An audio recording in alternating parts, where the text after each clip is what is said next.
welcome everyone once again to the Damage Report. I am still not John Iadarola. I am Francesca Fiorentini, your babysitter for the week. How is everyone doing? So good to have you here. We got a great show for you. But hey, speaking about a great show, I host a show called the Bitchuation Room Podcast. So if you like me, listen to the Bitchuation Room Podcast, watch it live 5/8 Eastern on Sundays. You can go there. Franny Fio is the / on YouTube. And if you don't like me, John's gonna be back on Friday. It's fine. Just calm down. All right, I can hear you. But no, so good to have you here. Make sure to sound off in them comments and to share and like the stream. And because it's a Wednesday, we have none other than the wonderful, the amazing Mr. Jayar Jackson. What's up, Francesca? Hey, listen, so for this is Wednesday without John. I'm gonna go ahead and make sure you guys know we have a fancy French press this morning for you guys. Ooh. We're on with fancy Francesca. You can't have the Folgers like we have with John. Wow, it's beautiful. I mean, you might as well have your prep happening right in front of you since I'm a mess this morning. Might as well let everyone know. You know, there's bigger messes out there, Jayar, than what is going on in your world this morning. So I want you to know that out there, namely in Mar-a-Lago, there's more struggle happening. I hear there's some struggles with some roses. I don't know, I'm not gonna say who, but I just heard there's some struggles with some roses. You guys, yeah, it's rose season, and some gardeners came through and just hacked all the roses in my house away. And I've never felt such like a white Karen, just being like, no, the roses. So that's what JR is referring to. I'm sorry, Francesca. Is this something lately for you? Because I know Anna has lately been hardcore on flowers and roses, and is this something that's been a stress reliever for you? Because it sounds like there's a lot of care goes into this. Yeah, no, I've named each one of them. It was like smelly. You're lying to me, for real? Dopey. No, but they're pretty. Roses smell so good. The pink ones, the pink ones. Okay. I'm sorry. John's really been sleeping on the rose content. Before we get into it, I just want to remind everyone that there is a special program coming up as part of TYT's Pride Special. A Pride Special on June 1st at 8 p.m., 5 Eastern or 5 Pacific, 8 p.m. Eastern. TYT.com/live, hosted by Jason Carter, featuring John Iadarola. You know him; he's like the normal host. Adrian Lawrence, Daniel Francesi, who I love, Plastic Martyr, Canela Lopez, Odessa Kelly, and Rhea Butcher. Love all those folks. Celebrating progress and discussing the crucial issues facing the LGBTQ community today. And also, Shop TYT is donating 100% of the proceeds to the Trevor Project, which I believe works around LGBTQ issues. So shoptyt.com, 100% of those proceeds going to the Trevor Project. So hey, get some swag, donate. It's a good win-win. With that said, JR, it's a big news Wednesday. Are you ready to get into this? I'm used to it. Let's do it. I love it. All right. Well, for Donald Trump, the Oval Office was kind of like base from, criminal fraud tag, right? As long as he was on base, he was safe. No one could touch him.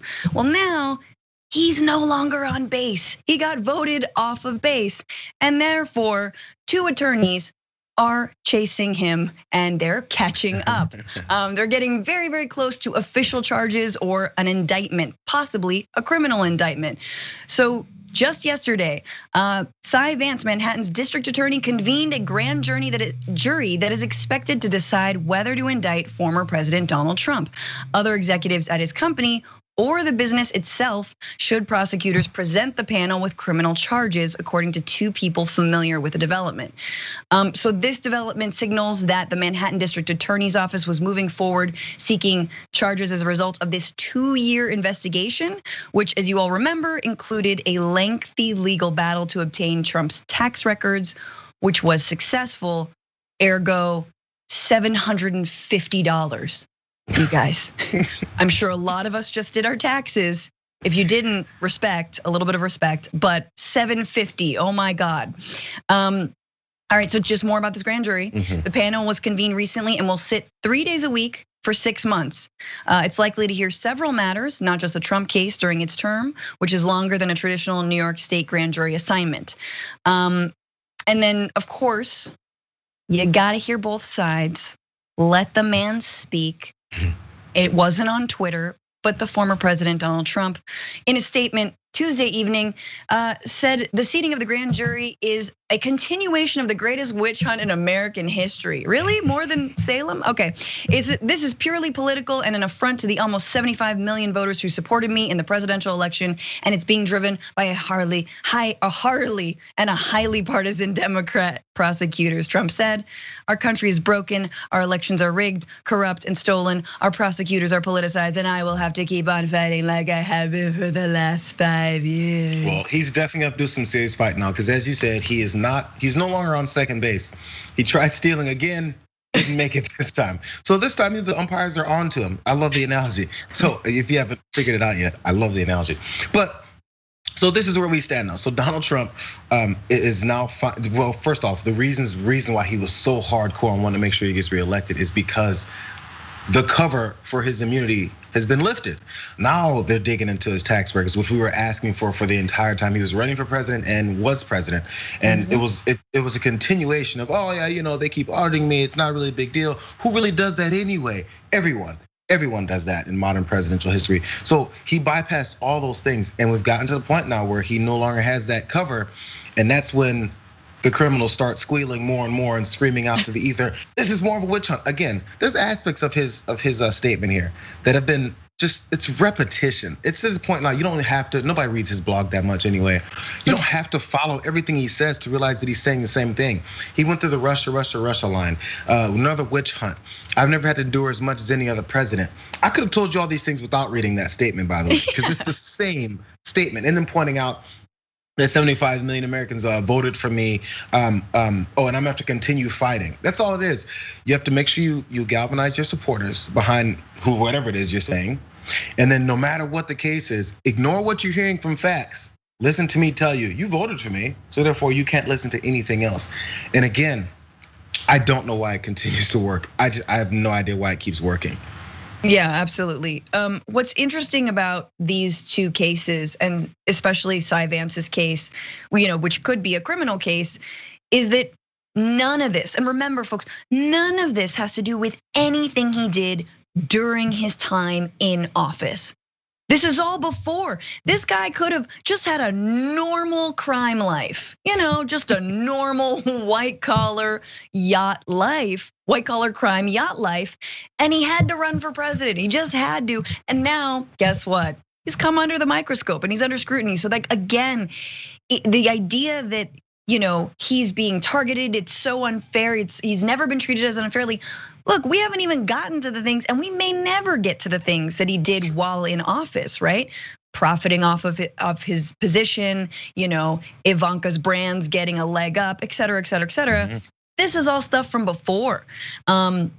So just to recap, right? There are two cases against him. One from Attorney General in New York, Letitia James. That's a civil case. And then this is the Manhattan DA, Cy Vance's potential criminal case. Trump is facing two investigations of his practices in New York. Both appear to have begun with the same man, Michael Cohen, the fixer, Trump's longtime lawyer and attack dog, who turned on Trump after pleading guilty to making hush money payments on Trump's behalf and lying to Congress. Vance's criminal investigation began in 2018 after Cohen pleaded guilty to charges stemming from the hush money payoffs made in the last days of the 2016 campaign to women who said they had affairs with Trump years earlier. Allegations the former president denies.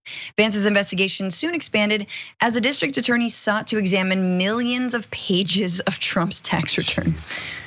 Millions of pages. Obviously, you guys might have heard the news that Alan Weisselberg, who is Trump's longtime finance chief, has sort of been one of the main players in this. And his former daughter-in-law, Jen Weisselberg, has been cooperating with both inquiries. She's given investigators reams of tax records and other documents as they look into whether some Trump employees were given off the books compensation, such as apartments or tuition.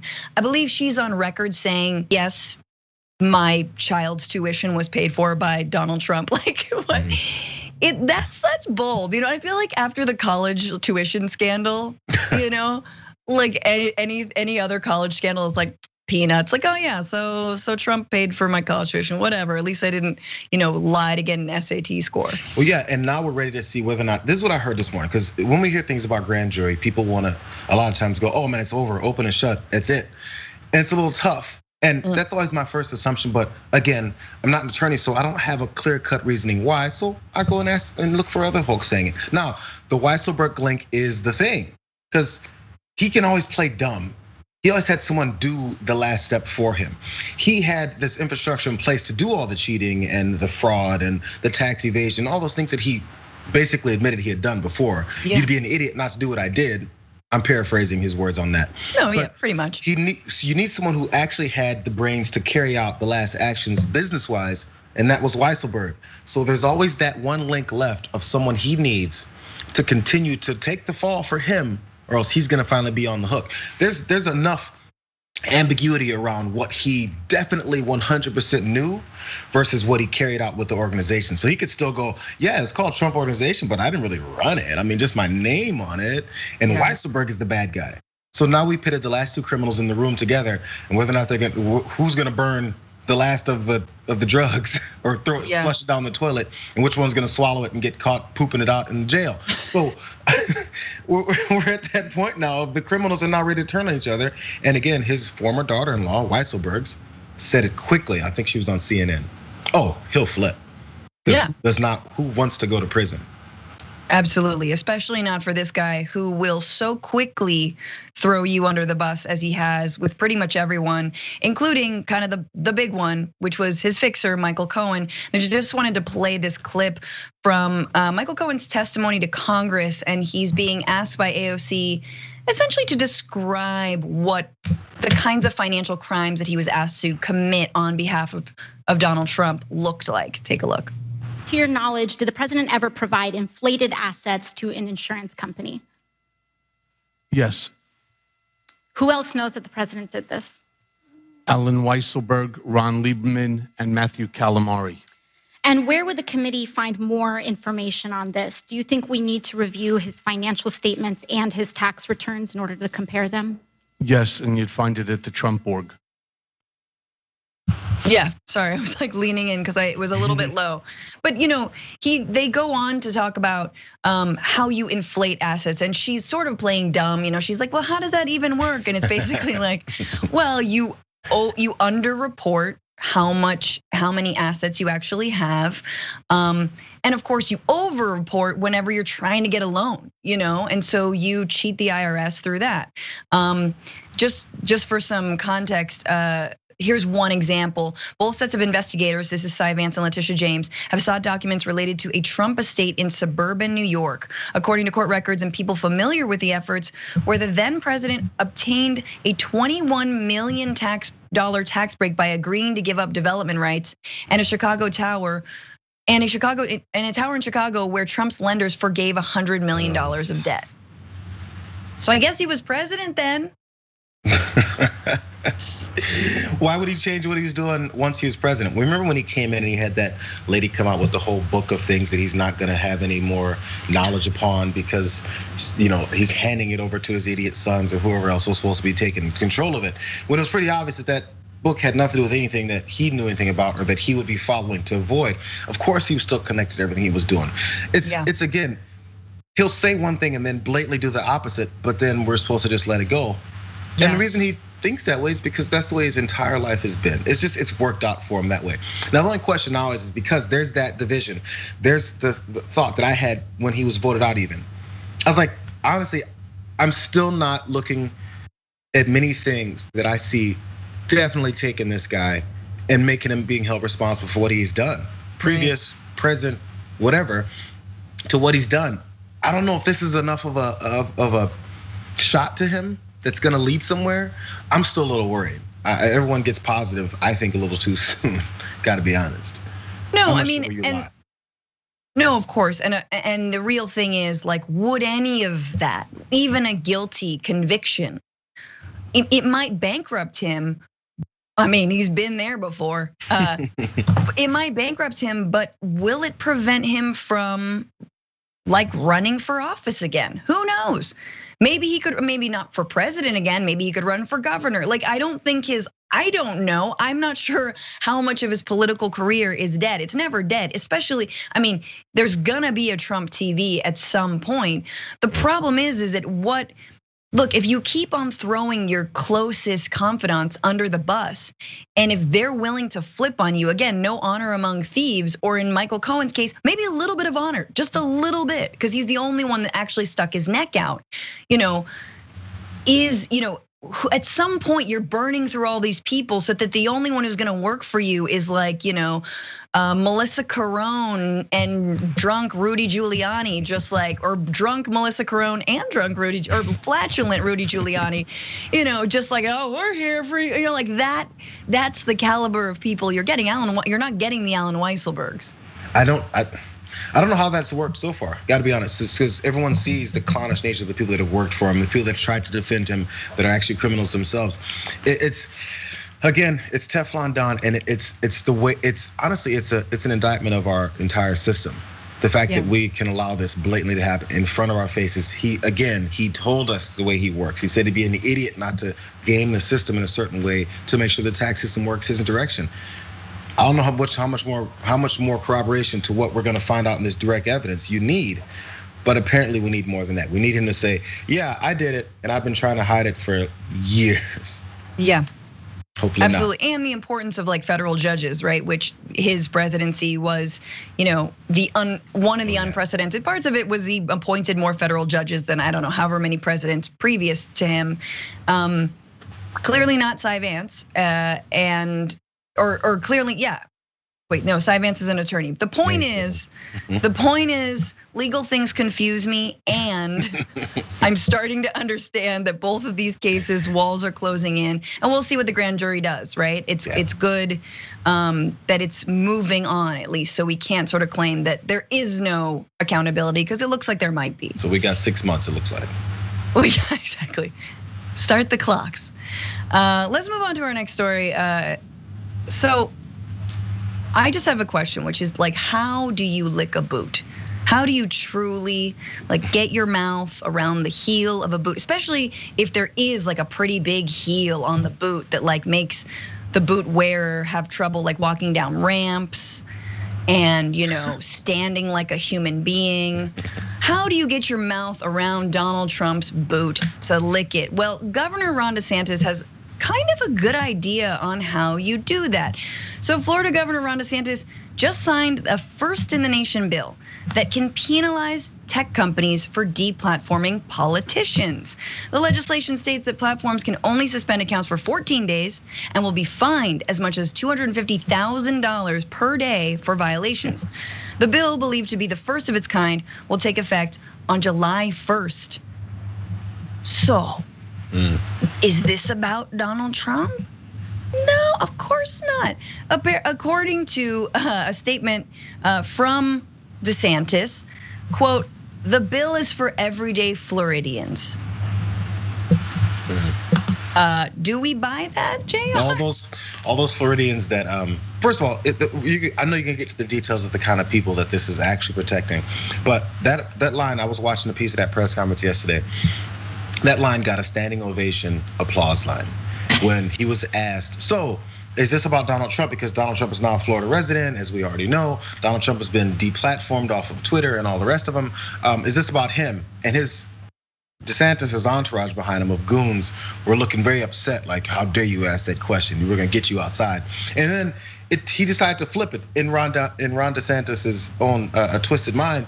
This was a good moment for him because he said, no, it's about all Floridians. And by the way, since we're talking about Donald Trump, you're gonna deplatform him, but look, you let the Ayatollah Khamenei just run rampant talking about Jews all the time. So, and then everybody stood up and went crazy like it was just the devastating line of the year.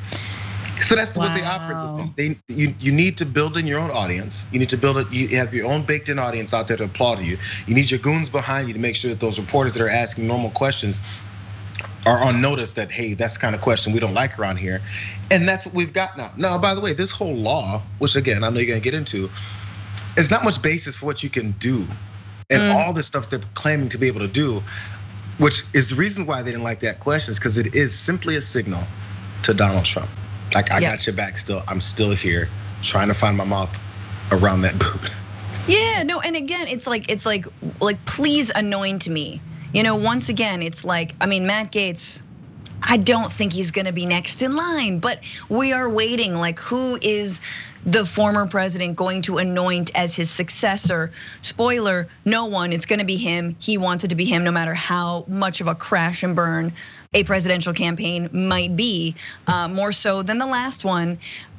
He'll still get votes, but but I think DeSantis clearly he's being groomed. I mean, in the way that he emerged, and we've talked about this on the show, emerged from COVID unscathed despite lying, hiding deaths, doing all of the things that Andrew Cuomo gets reamed for, and rightfully so. DeSantis, no masks, no lockdown, let's hide the bodies, whatevs. Let's keep, hey, oh, my star is rising, amazing. I wanted to, let's see, read a little bit more about the details of this bill and the response to it. So graphic 7, the bill is gonna be met with a myriad of challenges from the legal left. Carl Szabo, the general counsel for NetChoice, a trade group representing big tech companies, said in a statement, the First Amendment prohibits the government from compelling or controlling speech on private websites. If this law could somehow be enforced, it would allow lawful but awful user posts, including pornography, violence, and hate speech, that would make it harder for families to safely navigate online. Yeah, absolutely. And I think it's an interesting question. I feel like the right is sort of like they're getting at the same issues that folks like Bernie Sanders and Elizabeth Warren have been talking about as well, which is that these tech companies are way too big and they shouldn't have the end say on what kind of speech like is allowed to remain on the internet and what should be taken down, right? That shouldn't be left to the hands of private companies who have a profit model at the end of the day, right? Yeah. At the end of the day, it's not profitable for them to have someone who is inciting a riot, but almost like they love it until it's like too much, and now they're like, oh no, now he's got to go. But like, we really enjoyed making a lot of money from Trump while he was doing all of the inciting. Yeah. So all these regular Floridians that he's saying he's looking to make sure he's protecting, how is that going to be reported? You're doing all this for the funding and making sure you're finding these social media companies for regular Floridians for saying what? What is it that they're saying that they can lead to any kind of problem that these social media companies would have? I don't know, maybe I missed it, but none of that was very well like spoken at this whole event. So again, I'm not sure how you can look at this and then go, yeah, he's speaking for me, because there's carve-outs for huge corporation. One in particular. Oh yes. I don't think it's just regular Floridians. It's again, I mean, it's so blatant. You can say one thing, and then if someone reads the first 2 sentences of any article about it, they can discover the real thing. I don't know why we can't just have that normalcy in this country. It's so odd to me. I didn't read every detail of this whole thing. I don't know the entire 22 pages or whatever he did for this whole thing, but I do know what it has in it because people that do read it give you a nice recap without any kind of biases that you can, claim is fighting against your real beliefs on the subject. Yeah, I mean, it is like, I'll admit I haven't read the whole thing either, but I am presenting an article about it. But I will say that essentially my question around like, okay, this like awful hate speech and the other things that won't get taken down. It's like, okay, so does like a Holocaust denying 8chan poster just decide to run for office? And he's like, well, I'm a politician, you can't censor me. Like, don't you feel like that's the next step? If like, that's the idea. Right, like if YouTube takes down a Steven Crowder video, he'll be like, well, I'm running for office, so you get fined. Like, so random. It'll happen. But of course, Jayar's setting me up to drop this, which is that there is a carve out for a particular corporation who is exempt from being, from if they get banned, from being held liable for it or being billed for it. So companies like Disney, a big contributor in Florida politics, were carved out of the measure just before the legislature approved the bill and sent it to the governor. The legislation includes a clause that exempts a company that, quote, owns and operates a theme park or entertainment complex. So that means that Disney can ban somebody. Is that what it is? Or is it that Disney can't get banned? I'm not even clear on this. Whatever they want is what it means. Yeah, It's whatever they want. And also, again, the reason why this has no basis for any of it, because it's not going to survive in any kind of court challenges, which it won't, is because I'll quote Corbin Barthold, since I'm not an attorney. So he's a internet policy counsel, nonprofit think tank, Tech Freedom. This is a First Amendment train wreck he talks about.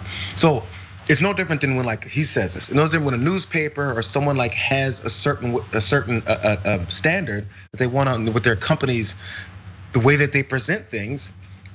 This is a First Amendment issue for these same companies that do the same as well. So they can tell you, we don't allow this kind of speech on our website. We don't allow lies. We don't allow blatant disregard for democracy. We don't allow people to coalesce and put together maybe an insurrection in the United States. Things like that. We can block people from doing those things, or we don't care who you are. You can be president of the United States, but if you're part of trying to make sure that you solidify your power as a dictator in this country that's not supposed to have one, we can keep you from using us to get to that means. I don't know why that's a hard thing to understand. Absolutely. I mean, it also like flies in the face, Disney's been in the crosshairs of like so many right wingers, whether it's changes made to the rides to make them more, quote unquote woke / not racist, or firing of Gina Carano from The Mandalorian. Like everybody hates Disney, and Disney is like incredibly concerned about its image, maybe to a fault, maybe too much. But Ron DeSantis is basically saying, no, we'll protect you from banning anyone you want. We've got you. You can do whatever you want because obviously, you help out. Well, we give you tax kickbacks. We've got an agreement. Once in a while, a child gets eaten by an alligator at your park. It's fine. We won't talk about it. Such a crazy story. But obviously, this is so scary. This is at a moment, DeSantis doesn't care about the First Amendment for some people. The Democrats in the state fired back with a statement talking about the anti-riot bill that was passed by DeSantis recently, which basically criminalizes protests, specifically aimed at BLM demonstrators. They wrote, if Republicans really cared about protecting our First Amendment rights, they would never have allowed dangerous and anti-American HB1 to pass through the Florida legislature and have been signed into law. Instead, they're talking out of both sides of their mouths, muzzling protesters' freedom of speech and right to peacefully assemble, while also stripping private businesses from determining what is and is not acceptable on their own platforms. This reaction to Donald Trump's ban from Facebook and Twitter following a dangerous disinformation campaign leading to the insurrection on January 6th is an overreach of government by the very party which claims to fight against such actions. I think it's helping him lead. This is Ron DeSantis is the leading next Trump. He is. I know there's a few people lining up, as you mentioned. Matt Gaetz has taken himself out of the running, but it's. I'm trying to think of who can even be number two, because there's a bunch of people who did their whole thing. The Rand Pauls and Lindsey Grahams of the world. I mean, you got the Kristi Noem. Kristi Noem or Noem, I don't know. Yeah, Noem, I don't know her. Yeah, she's working. As long as you have a governor, you have to be at the level of at least maybe a senator, or congressman level, and governor to make sure this happens. So I'm trying to find the hierarchy here, and it looks like he's the only one kind of left. Yeah. Of the bigger names, because Lindsey Graham tried already. The people who ran for president before are kind of old news. Yeah. He's a new voice. It's helping him. Absolutely, you're totally right. Well, okay, so the bigger question is, does conservative media have an anti-conservative bias? We've heard that. And if you needed any more proof than your QAnon cousin, studies are firmly saying that no, it doesn't. In fact, maybe the opposite. So in February, a New York University study found that claims of an anti-conservative bias in themselves amount to a form of disinformation. Quote, no trustworthy large-scale studies have determined that conservative content is being removed for ideological reasons or that searches are being manipulated to favor liberal interests, the report stated. And you guys have seen these, but just to remind you, it seems like the opposite is true. Of course, Facebook, for example, is a platform that is not forthcoming about its top performing videos. It is not forthcoming about anything. It probably doesn't even track them. It's sort of see no evil, hear no evil, oops, insurrection. And there's a great account you guys should follow called Facebook's Top 10, and it uses Facebook's own app called CrowdTangle to list and assess which videos and which posts got the most engagements, got the most shares. And so this is just from yesterday, okay? Top performing videos, link posts by US Facebook pages in the last 24 hours are from number 1, Franklin Graham, Fox News, Franklin Graham, Sean Hannity, Ben Shapiro, Ben Shapiro, Ben Shapiro, Ben Shapiro, Dan Bongino had a slow day, Ben Shapiro. Franklin Graham is the son of Billy Graham, a televangelist, obviously.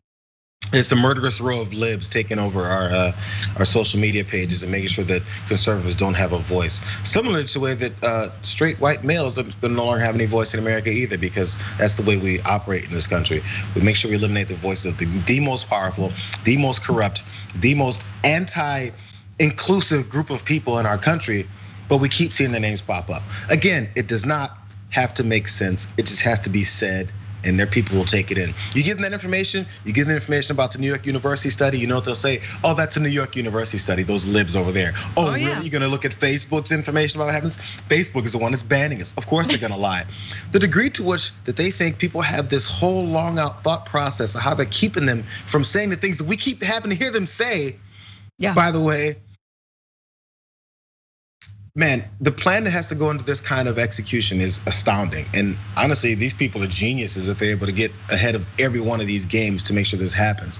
Because again, if I can never hear Franklin Graham, Fox News, Franklin Graham, Sean Hannity, Ben Shapiro 7 times, then I'm a happy person, but I don't know. And this is consistent, right? And it's elevated Dan Bongino, and like obviously if Trump were on Facebook, it would be Trump posts. We're talking about Ron DeSantis's new or whatever free speech bill, anti-big tech bill, which sounds better than it actually is. It's just penalizing companies for keeping politicians off of their platforms, like Donald Trump. So other states are following suit. According to a New York Times tally from this month, at least 38 states have proposed more than 100 bills designed to address big tech's content moderation policies. Many have speculated that the statewide pushback against big tech reflects a dearth of substantial regulation at the federal level. Oh, you think?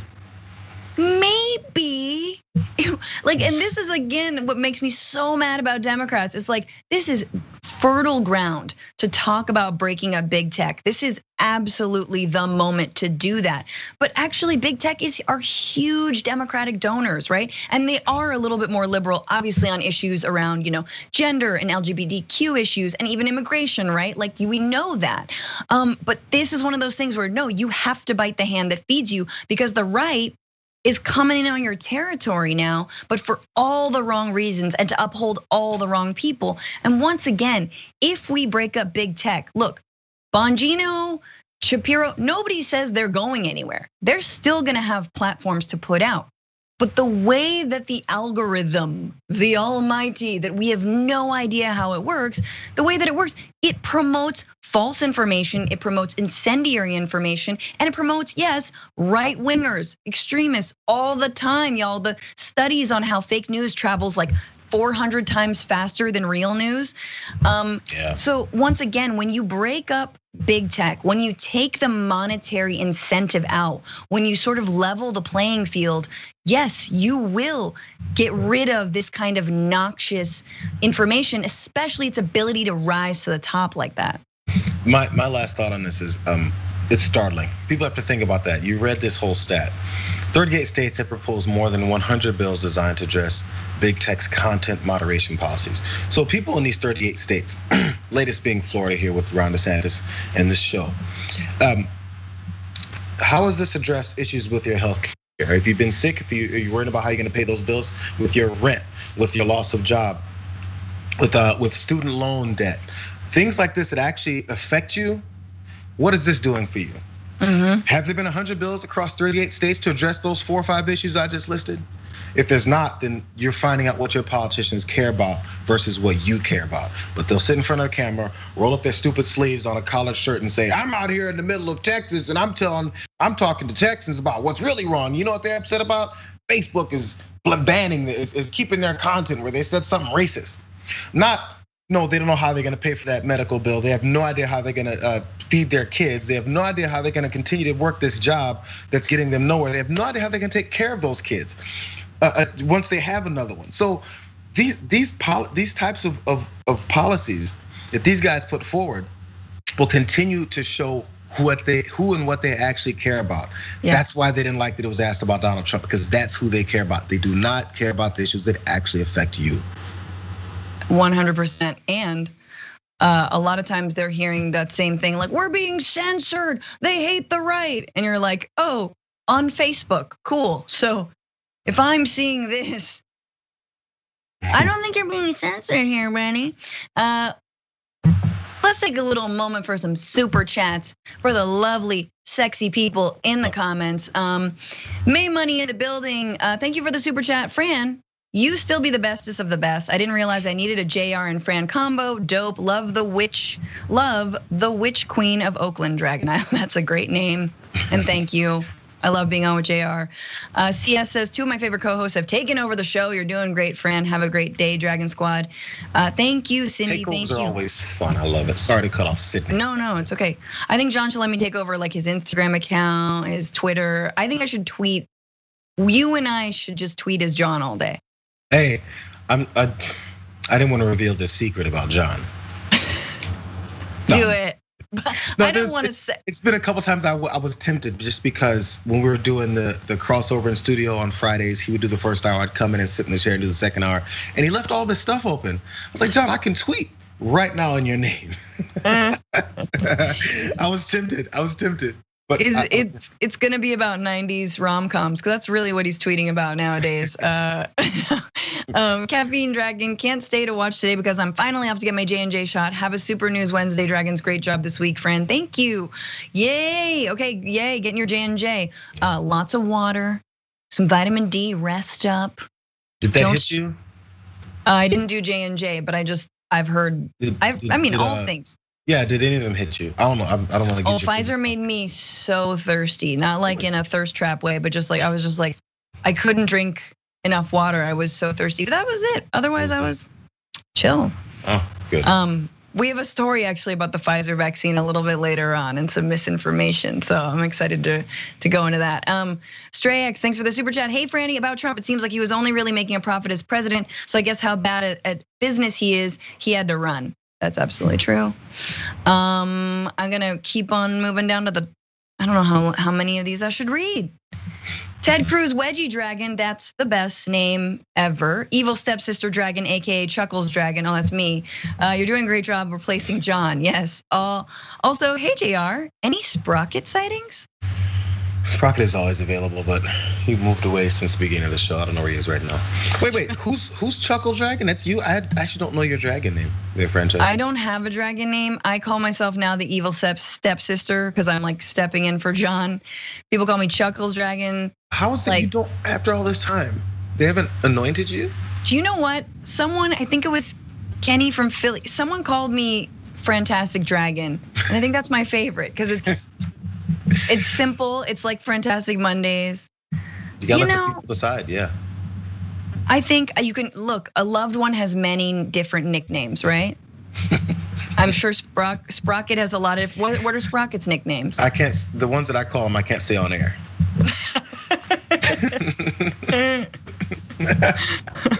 I love that. Yeah, I have way too many for Ramona, my chitty chat. I'm not seeing Twitch stuff. Okay, that's for next time. I'm sorry, I'm so good at this. You guys, I got crouching. Hey, all right, all we're saying is the Habituation Room gets into the topics and everything. They don't have to deal with all of these dragon names and stuff. That's all. They get to the point. You'd be surprised. First of all, one, the Habituation Room, my podcast, does not get to the point. And two, there's a lot of dragons in the comments, which I love. Well, let's keep it going. We're talking about a bailout for Mr. Bezos. So it is no myth that the wealthy fail up. Thanks to Congress, it might become law. So Congress is looking at Jeff Bezos and it's like, oh, poor baby. Because his space flight company, Blue Origin, lost a multi-billion contract to Elon Musk's SpaceX. And Congress is now prepping the grounds for Bezos to win the contract anyway, ordering NASA to make not one, but 2 awards. What? This is according to The Intercept and Ryan Grimm's reporting. The order would come through the Endless Frontier Act, a bill to beef up resources for science and technology research that's been debated on the Senate floor this week. An amendment was added to that legislation by Senator Maria Cantwell of Washington, a Democrat, to hand over $10 billion to NASA, money that would likely go to Blue Origin, a company that's headquartered in Cantwell's home state. Ah, yes, it all makes sense. So here's an extra amendment that's like, I know Bezos didn't win, but here we're just gonna give it to him, and just a cool 10 bill. What else could we do with that money? Nothing. Just specifically. Yeah, specifically what it's about. The Bezos space company had been competing against SpaceX for a contract to put astronauts on the moon, the first such trip since 1972, but lost the bidding process with a price tag twice that of SpaceX. Cool. NASA announced the award to Elon Musk owned company last month. So this is billionaire versus billionaire, and government money, in a lot of ways taxpayer money. Where are you at on this, Jayar? So this is where my kid is playing on a baseball team right now, right? He's doing well, his team is not. There's issues here and there with the way we practice, the way we teach these guys, and they have issues when they play their games. They have not won a game yet. So, I'm teaching my kid during this tough season for him, hey, you gotta learn how to lose sometimes. And then when you lose, you find out what you did wrong, and maybe you get it right the next time. And then we build on that. You're only 9 years old. You got the rest of your life ahead of you. Because you wanna teach the kid, no matter what he does, outside of athletics, when you compete for something, you do the best job to beat the other guy out. And when you beat the other guy out, you win. If you lose, you move on, you fix it, you do it better next time, so you can learn from that.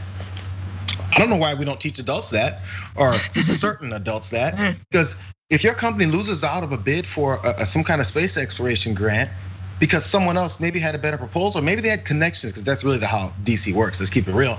But maybe his connections were different or better, which is a bad thing. But you lost. So do I get to tell my kid after the season's over, hey, we lost all these games, go to the board of this little league and tell them, hey, we lost, but you should give us like 6 or 7 wins too, just because we're in here, aren't we? People say, why would we do that? That's weird and unfair. For some reason, adults can do that. Adults can say, no, give me $10 billion more because my name is Jeff Bezos and I lost that contract, but give me more. From who? From us. It's not even just like a free $10 billion. The way we toss money around to rich people that don't need it to do things like this, it's like it's become so normalized that we don't have to even think about it anymore. We don't think, man, that's $10 million. Where's that coming from?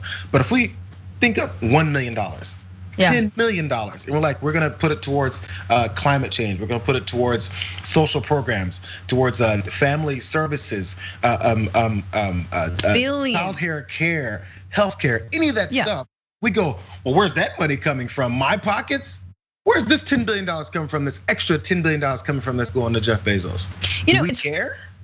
No, it's interesting. I had economist Stephanie Kelton on, and she talks about the modern monetary theory, and actually that $10 billion, it is part of the money that we print. It's part of the money that like the government. Some of it is taxpayer money for sure, but some of it's also just when we go to war. There's always money. When we have to give, billionaires tax breaks, which by the way, Bezos and Elon Musk absolutely got.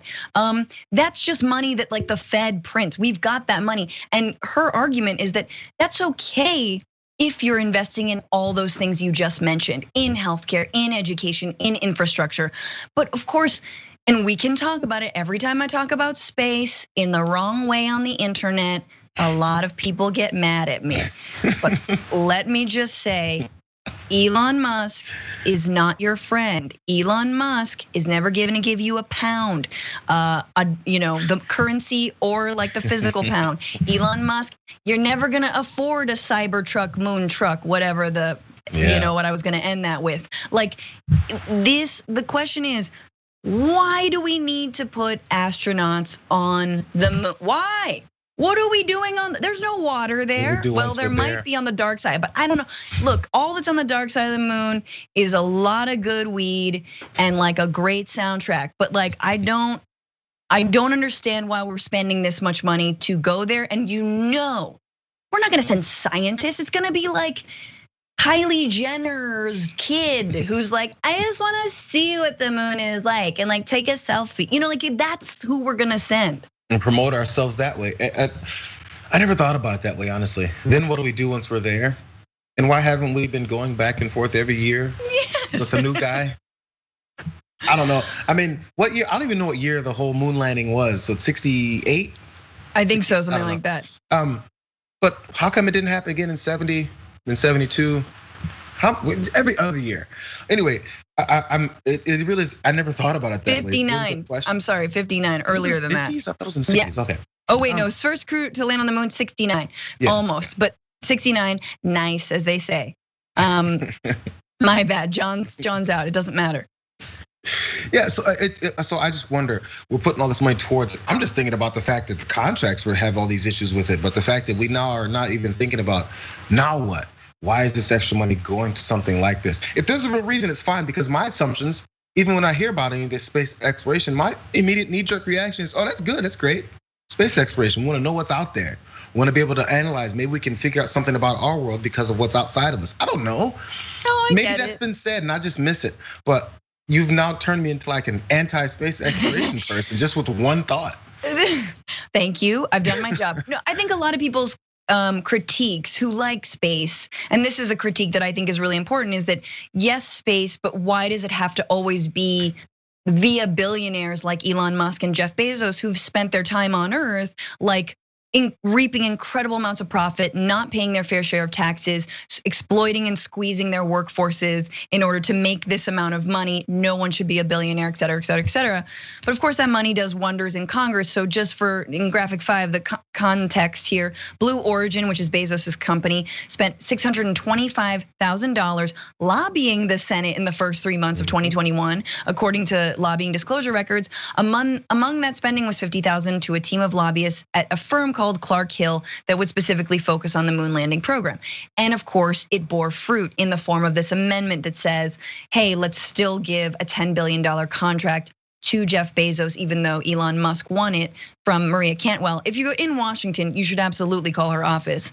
But it was met with some pushback. So Senator Bernie Sanders is pushing back on a plan to give a $10 billion space contract to Jeff Bezos, even though he lost the original one. He is introducing a last minute amendment to eliminate that $10 billion contract to Bezos, and writing on Twitter, Jeff Bezos is the richest guy on the planet. He's gotten $86 billion richer since the start of the COVID pandemic. Does he really need $10 billion from Congress for space exploration? No, he doesn't. I think it's a simple answer to that question.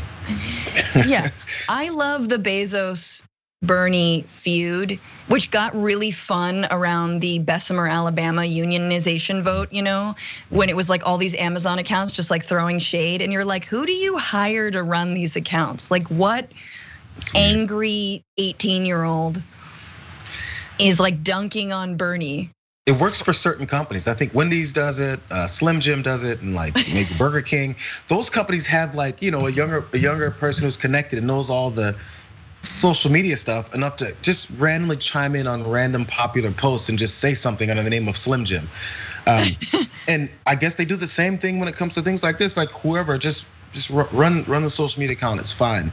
It's how it works. Now, when it comes to Bernie Sanders and his challenge against it, it sucks because I don't know if it's gotten to the point where Bernie Sanders' office is just saying we'll say and try and present the right things, and then after it fails because we know how the rest of the Congress works, we just move on and concede. Because it's the same thing happened with the attempt to block the arms sales to Israel, $735 million more. Yes. And then he presented it. They said, "F you." He said, "Okay, now this again. Why do we need $10 billion more for Jeff Bezos?" They'll say, "F you." Okay. Yes. And then us progressives will be like, "He's trying." I don't know what else to do anymore. It's just every day is he's trying. Good job. Yes. He's trying. Back to the corner. No, and he is, and it's like what again? What's on the moon? What's on the moon? Is healthcare on the moon? Can we find could we get a what is it called? A pap smear? I love going back to these. Like, is there like an affordable pap smear on the moon? Is there good prenatal health care on the moon? Because I think, women on Earth could really use that. Look, and the entire thing, guys, this just feels, it just drips with corruption, right? You got $625,000 lobbying to the Senate. And then, of course, Maria Cantwell putting it in the bill saying, yes, Bezos can get this $10 billion contract. Like, we love to judge other countries as, well, they've got a corrupt leader. They're super corrupt. Guess what they don't have? An entire lobbying infrastructure. The reason that so many countries where it's like, oh, this president is in hot water, this congressperson, because they got like a suitcase of cash. Well, guess what? Suitcase of cash is almost more honest than an entire legal infrastructure to bribe lawmakers. Somehow we don't because Bernie Sanders is like, it'd be weird for him to call out Senator Maria Cantwell and talk about the lobbying, right? Because it's just legalized bribery. And then when you get in this, then it's Bernie Sanders attacking Democrats, when in reality, what you should see is, wow, Democrats are doing the same things the Republicans do. They've been bribed. That's not the narrative. The narrative is, oh, look at this infighting. Yes. Not look at the truth that's just been revealed. Just the infighting, and look how Bernie Sanders is looking to disrupt everyone. And his battles with Jeff Bezos, oh, he's just like Donald Trump. It's just anything to delegitimize the point, which is a very simple one, which is easily put in that tweet that we keep seeing. It's very straightforward, what he's looking for and what the problem is, but we overlook that part somehow and add things to it. My last thought is that I had no idea there was the politics of pap smears, but I'm gonna have to start looking into that too. Every year they get more expensive, ladies, you know what I'm talking about. And you're like, why? Has the speculum suddenly become comfortable? No, like what is the advance you're making that this costs $15 more? There is no advance, it's a privatized healthcare system. So if I develop a speculum that becomes more comfortable, will I make $10 billion potentially? Yes, you will. I wanna see that on Shark Tank. Is that still a show? I don't know TV shows. Not at all. I have no idea. No, I don't know if it is either. I mean, I don't know TV shows at all. No idea. I love it. Little League, I got you. Television, nah. All right, well let's move on. I love this story. Oh God, literally, oh God. Some look at Black Lives Matter or Marxism or critical race theory or intersectionality and start thinking, who could be behind all this? Could it be Satan?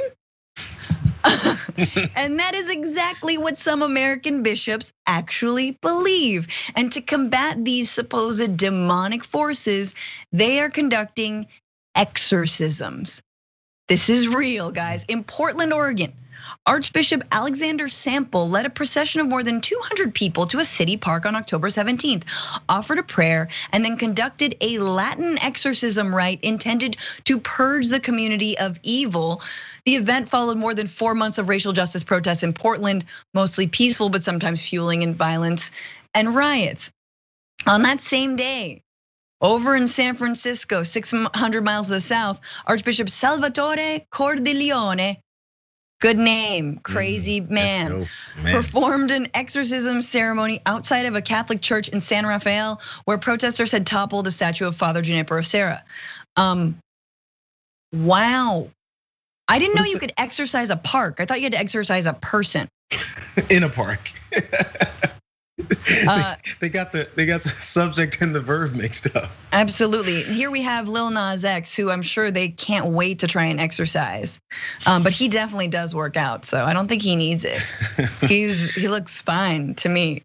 I wonder, so is this, I'm always looking for what's the end point, because it's always money, first of all, but where do they financially benefit from their exorcisms of the air and of the grass and the trees in the park, where a protest took place? Again, every time, I feel like I said this, I'm not sure if it was on the main show or if it was on TDR last week. Every time someone wants to have something to say about it, we have to have this whole outrage about what it is that they're doing, and then find a way to shut it down without any reality for what they just said. I forget who it was. It was some politician that said, I can't get why all this Black Lives Matter stuff happens anyway. Well, if you listen, will tell you why all this Black Lives Matter stuff happens. And you don't have to guess anymore. You don't have to say, man, they just want to come out here and riot in the streets. Or you could address the fact that police brutality has been killing black folks at this rate and based off of absolutely nothing. And that our entire judicial system is targeted and biased. Listen to it, and then if you can address those issues, then you can start acting clueless. Like, well, we addressed all the issues that are the problem. You guys are still running around the streets getting mad, throwing up signs, and then some riots break out. They don't want to address the issue. They just want to say the issue is non-existent, and these folks are just out here getting angry about nothing. It doesn't make any sense. So the next step then is to have a couple archbishops and Catholic priests come out and start exercising the air, because that's what it is. It's just in the air. They're afraid of the evil in the air, but they're not afraid of the COVID in the air for some reason. It's just it's this weirdest approach to just normal things. What's gonna happen? What did you see in the air? I would love to see how he started this exorcism. I know. Like usually on a person, they may do some exorcism and say there's this evil spirit in the human and they're losing their minds. At least that's something you can say is right here. Which part of I don't know, whatever park they got in Oregon is the evil part? Is the family over there 100 yards away? Are they still in the safe zone? It's so weird, and people show up and still give these guys money for it.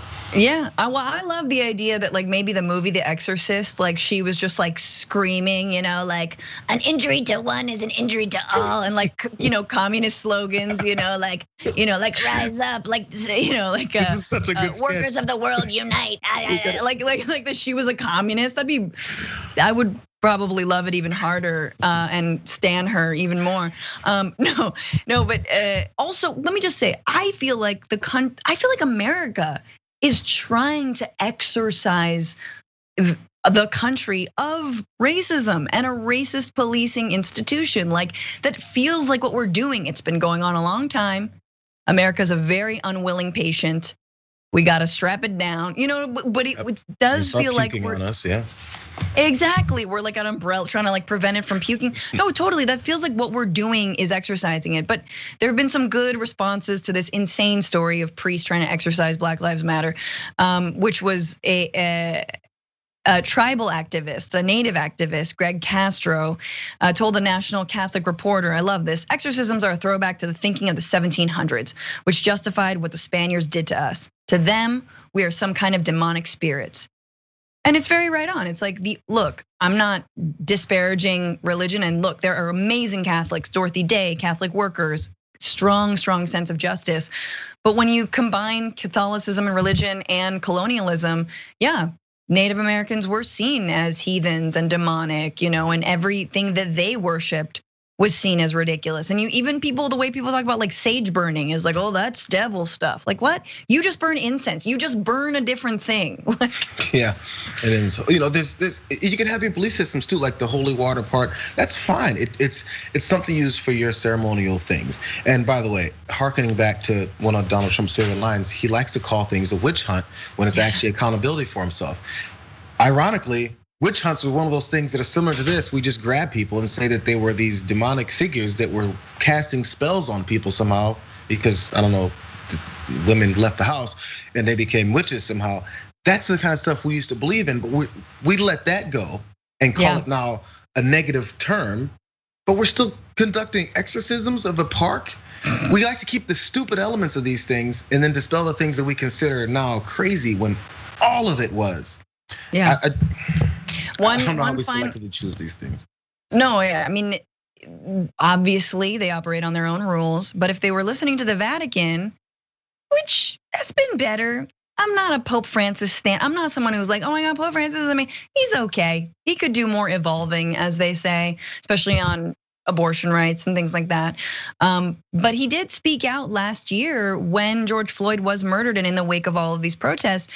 And he had a statement, he wrote, my friends, we cannot tolerate or turn a blind eye to racism and exclusion in any form and yet claim to defend the sacredness of every human life. See, he gets the hypocrisy. Today, I joined the church in St. Paul and Minneapolis and the entire United States in praying for the repose of the soul of George Floyd and for all those who have lost their lives as a result of the sin of racism. Wow. Wow, it's a sin. So are they gonna dismiss him now? I mean, that's the Pope. You're supposed to listen to everything he says, right? No, he knows too many secrets. They'd have to off him in some kind of way. He knows all the secrets. He's got to go to the island. He's got, there'll be a faking your own death. I don't know. We could dig like an El Chapo tunnel out of the Vatican to get him out of there or something. Did you do any of the Catholic school stuff? I have no idea how Catholicism really works. How does it? All the rules, and I don't know. Super Old Testament. I don't know. Everyone's gonna correct me. Super Old Testament. Not really that into Jesus. Kind of. The biggest difference is that the blood of Christ is literally the communion. That is actual blood and that is actual body, even though you don't actually eat flesh and blood every Sunday. So, but somehow that was the big difference. Lots of itchy tights and uniforms and terrible haircuts like I had when I was a child. But yeah, I did go to Catholic school for like a year. Oh yeah. And then I misbehaved too much and they took me out and my mom put me in public school and I was like, oh, I love this. I hated that. I hate private school. Why would you? A Francesca misbehaving as a child must have just been talking in class. It couldn't have been more than that. Just clowning everyone. That was very much me. Was. All right. Was. I am a reformed clown. Some are reformed Catholics. I'm a reformed clown. All right, this is probably my favorite story. I know I lied. I said that was my favorite story, but this is my favorite story. I got the Pfizer vaccine, feeling fine, but some people are gonna pay me to say otherwise, maybe. So YouTube influencers in France and Germany have been offered money by a strange PR company if they falsely tell their followers that the Pfizer vaccine is responsible for hundreds of deaths. So this company is called Pfizer or Faz, I don't know how you pronounce it, and they may have connections to, wait for it, Russia. Cue lightning bolt strike. Pfizer, which said it was an quote influencer marketing platform connecting bloggers and advertisers, claimed to be based at 5 Percy Street in London, but is not registered there. On Tuesday, it closed its website and made its Instagram account private. The agency contacted several French health and science YouTubers last week and asked them in poor English to quote, explain the death rate among the vaccinated with Pfizer is almost 3 times higher than the vaccinated by AstraZeneca. We love AstraZeneca. Sorry, that's how I imagine. So the influencers were told to publish links on YouTube, Instagram, TikTok, and Reddit to the reports in Le Monde, which is the first outlet that broke the story, about a leaked report containing data that supposedly substantiates the claim. And so one of those influencers went to Twitter and posted like what had happened and what he received. So he writes, it's strange. I received a partnership proposal which consists of breaking down the Pfizer vaccine on video, colossal budget, client who wants to remain incognito, and you have to hide the sponsorship. Ethics, if you see these videos, you'll know it's an op then. And I think he continues to post. Just before I just want to read the whole thing. This is part of the email that he received. It says, important. Don't use the words advertising, sponsored content in your posts and stories. They should look like advice to the audience. Present the material natively. Act like you have the passion and interest in the topic. Present the material at your own independent view. Tell them the mainstream media ignores this topic and that you decided to share it with your subscribers. But a question like, why some governments actively purchasing Pfizer vaccine, which is dangerous to health of people? They said the people, but I just wanted to do it like that. Like, oh my God, guys, hey, you ever wonder why like hundreds of people are dying from the Pfizer vaccine? Can I have my money now? Yeah. That's the way, and that's the a way of the future now. They're thinking, we've talked about all these other stories about how, there's this opposition to social media users and social media companies and all that stuff, because they're so hell bent on that because that's such a strong tool they'd like to use to push propaganda, lies, whatever else they need to do to convince the general public of whatever it is they need to manipulate us with. The problem has been there's way too much information along these lines, many of which is true, many of which is false. They have to make sure they flood the whole system with too much of the misinformation that people just kind of go, well, I saw this one influencer do it because I listened to whatever Kylie says. Sorry, I'm not implicating Kylie in this specifically as if she got any of this. But that's the general idea, to make sure that we use what we hate while we say we hate it for our own benefit. It's a manipulation of the entire system. And I don't know why they don't think people, maybe some of these influencers would be like, this is weird. I'm gonna go public with this, because that's what influencers like to do. They like to make news. They like to get known for something. And maybe it's not always just about money and the potential partnerships and ad money they can get for this. Maybe a few of them actually believe in the things that they do and say, and that's where the surprise came for these guys. Totally. I love how it's like they're trying to fire festival their way into like the vaccine disinformation, But weirdly, they targeted like science YouTubers who, look, I'm not saying they've got PhDs, but they talk about science. They know a bit about vaccines. You're not targeting lip gloss, folks, or makeup artists or whatever. You might have wanted to target them if you want people who are gonna be as gullible around like, bogus vaccine science. Of course, what's the Russia connection? Just, to actually seal that deal. The French investigative website Fact and Furious, which I love that name of a site, but I also like slightly sus, posted a mail or email describing Fazé's budget as, quote, considerable, and the fee as the rate you wish. According to LinkedIn, Fazé's management comes from Moscow and has worked for an agency reportedly founded by a Russian entrepreneur. And apparently this is like not unique. So Russian and Chinese PR companies obviously want to promote their own vaccines, which is interesting because that's not what they did here, and I want to talk about that. But an EU study last month accused the Russian and Chinese media of, quote, state-sponsored disinformation aimed at sowing mistrust in Western vaccines by sensationalizing safety concerns, making, quote, unfounded links between shots and deaths in Europe, and promoting Russian and Chinese vaccines as superior. But AstraZeneca, right, isn't actually either a Russian or a Chinese vaccine. I think the Russian one is Sinopharm, and Sputnik, of course, is Russia's. But they still want to take, Pfizer down a peg. I mean, it's weird though. Again, if you think about it, the general approach to distrust in the vaccine, maybe a certain small percentage of it is based on certain ones, but I haven't heard many people who are curious or distrusting in the vaccine to go, well, yeah, Johnson & Johnson, I don't trust that one, but I do trust AstraZeneca. And I don't trust Moderna. Like, usually it's across the board. It's not really many things where people will go like, yeah, I'm gonna take that vaccine, but the other one. There's some, I'm sure. But as far as the broad range of people who want to push down the vaccine use, it's never based off of which one. Right. It's usually based off of vaccine. The vaccine does this, it does this, it does that. Which one? We don't really always say that. Now there has been that stuff, but I don't think they're hitting their target necessarily with this kind of approach. No, yeah. I mean, what's interesting to me is that you're basically saying that the large majority of disinformation is basically from anti-vaxxers and right-wingers from Fox News to, Dan Bongino on Facebook, who are like, yeah, no, distrust all the vaccines. This is actually countries that are like, no, trust ours more, trust ours a little bit more, even though they're less effective. Maybe you need 3 Sputnik shots to get to 1 Pfizer.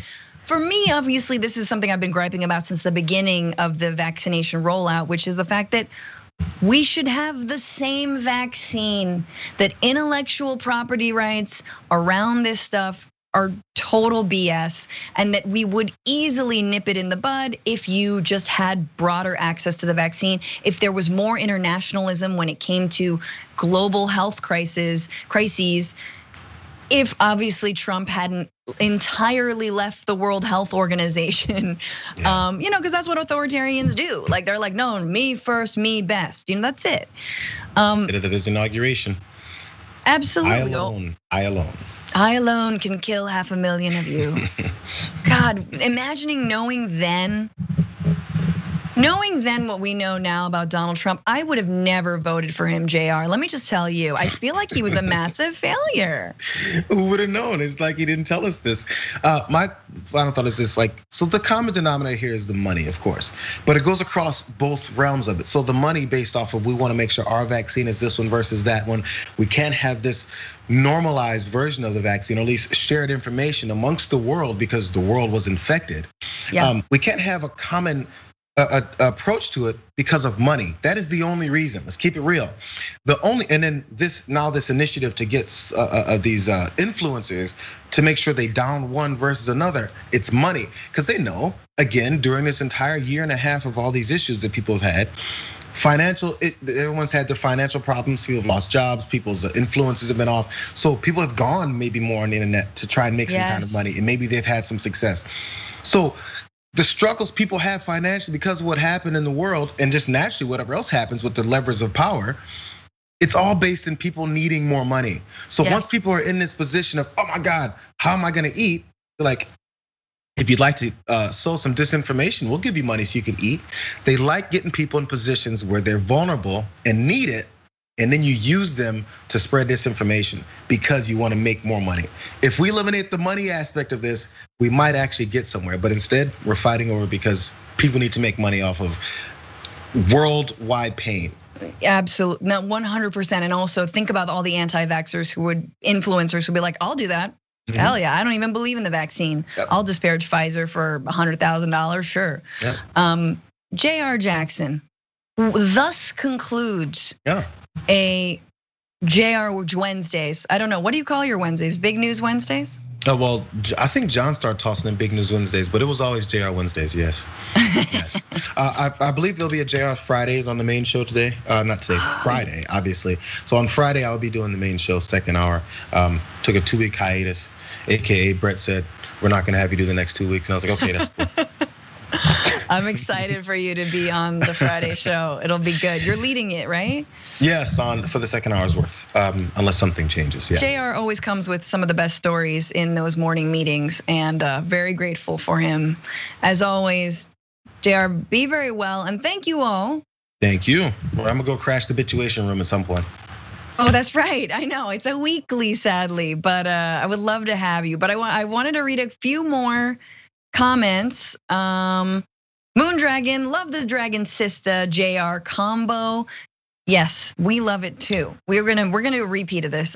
Joe Shalom, Mitch McConnell said we shouldn't investigate January 6th because it quote happened in the past. Totally, what happened in the past. Don't look behind you. Objects in the mirror don't want to hang Mike Pence. Haven't there been 38 states that have put out voting suppression laws? Our King Juan Garcia. Yeah, maybe it's the same. Maybe they're like, here, we're gonna pass all of these anti-tech laws, tech censorship laws, so they don't talk about all the voter suppression laws that we've been passing. And Franklin Sharp Splicer, I gotta read your comment, of course, because it's iambic pentameter and I can't miss an opportunity to read that. Francesca Fiorentini and Jayar, what a way to fill our info jar. It's mostly crap we hear, I know, but we citizens need to know how close to hell we are going to go. Do well. We need it comes every week with it, probably every day. I'm only here on Wednesdays, but coming in hot. Marie G, Francesca, so impressed with how well such an evil stepsister is just slaying. Fantastic as usual. PS, congrats on your engagement. Thank you. Doomslayer Dragon, I can always appreciate your stance in this, but I'm always in favor of space exploration ventures, if only to help us get to the next step to help us advance further. I appreciate you, Doomslayer. Again, what that advancement is, I'd like to know. Is the cure for cancer on the dark side of the moon? Is it just a good strain of weed? I don't know. Like if it's there, I'm fine with it. I always feel like there are things we could better spend the money on here on Earth, and we know it. Let's see. There's so many good comments. P-Man says on the space stuff, the moon has helium-3, which can be used as rocket fuel, and we are in a new space race with China. Okay. Didn't know about helium-3, totally gonna Google that and buy some off of Amazon. So thank you for that. And some TYT.com members activity, Eric the Red, sorry about the roses, Francesca. I'm not that big on gardening, but it still saddens me to see flowers get mowed down thoughtlessly. Dude, it was like Texas, the chainsaw rose slayer, I don't know, massacre. It was awful, thank you. Bloodthirsty Pacifist, which is the best name, and I always say that, but I think you've got the best name right now. I was literally watering our front garden when my dahlias and lilies are are planted while the show began. Now I'm unashamedly sipping my Folgers as TDR progresses. Don't hate on my Java choice, Jayar. I love you, but I will get scrappy in defense of my affordable magic beans. Are they that good though? Do they taste good? I feel like they don't. Okay, I'm going into the Twitch. I'm sorry. Twitch good people. Thank you to Octosquiddy says, we learned on Deep Dive that NASA's budget is 22.6 billion. Bezos is being handed half of NASA's budget. Good God. Mother effing woman dragon gifted 1 tier, 1 sub. Thank you. Dave Schmidt 311 gifted 1 tier, 1 sub. Thank you. Melissa Stoner 57 subscribed with 7 months with Prime. JDub 7 subscribed with Prime for another 7 months. Professor Reet subscribed at 1 tier for 6 months. Code Omega 0 subscribed to 1 tier for 11 months. Thank you. And Stress Depressed Dragon says, I've been MIA for a bit due to life stuffs, but I'm so happy to be back on a JR Wednesday with a little emote of both of us. Thank you guys, thanks for being here. See you tomorrow. Listen to the Bituation Room wherever you get your podcasts. Bye. Oh, stay safe out there, stay sane out there, slay out there.